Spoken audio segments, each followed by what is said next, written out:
Hello, it's Zoe and it's Read to Lead. And this week it's all about the Norwegians, particularly Nordic Ideology. I have 3 books to recommend for you, one for your head, one for your heart, and one for your hands. We're going to start with the one for your heart. And it's called The Listening Society by Hanzi Freinacht. I think I can pronounce that correctly. I read this one a few years ago and I loved it. I dug into it. I thought it was inspirational, aspirational, profound, and extensive. It gives us a big picture vision of how we can transform our society from politics, economics, basically by becoming more caring. Sounds simplistic, but this book is anything but. It is a rigorous intellectual exploration of what's possible for us beyond a welfare society. Core to its structure is understanding human dynamics, in particular human adult developmental stages and principles as a way of understanding complexity.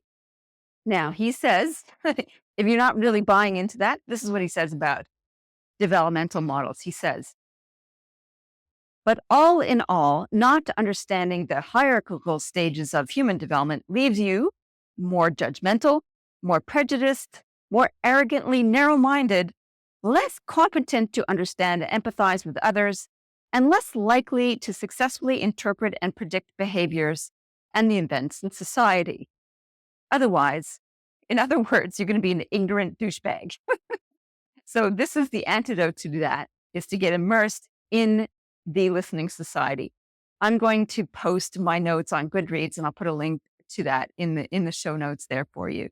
So you can have a look and see the scale and scope of the ideas in that book. So that's one for your heart.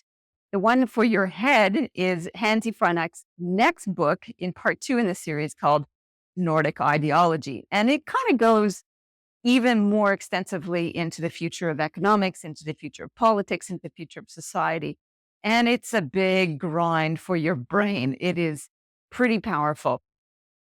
So I think you can use that as a nice chaser to the first one, but it's like sitting down to a big meal and you just have to pace yourself for that one. But it's really good, rigorous intellectual process to get your big picture leadership thinking going. Now, your third book for your heart is a more recent book by Anders Indset, who I've interviewed for the podcast. That show will be coming up in a couple of months. And his book is called The Viking Code.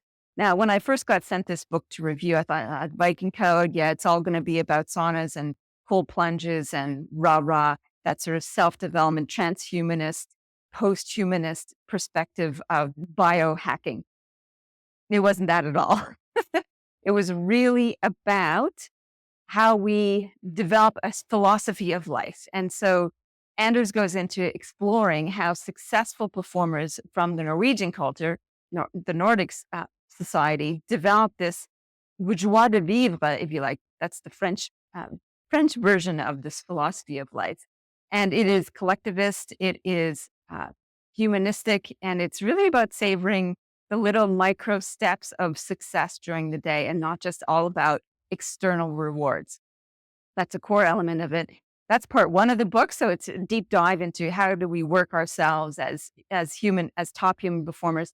And the next part of it is looking at how we do that as teams and organizations. And then the third piece, part 2 of the book, which maybe sit up and pay attention, was how do we reform our education, our politics, and our economy so that we are more collectivist and therefore more successful. The key principle is that a rising tide lifts all boats. So why would you not want to help your fellow human perform in their life? Because if they're doing well, they'll help us do well.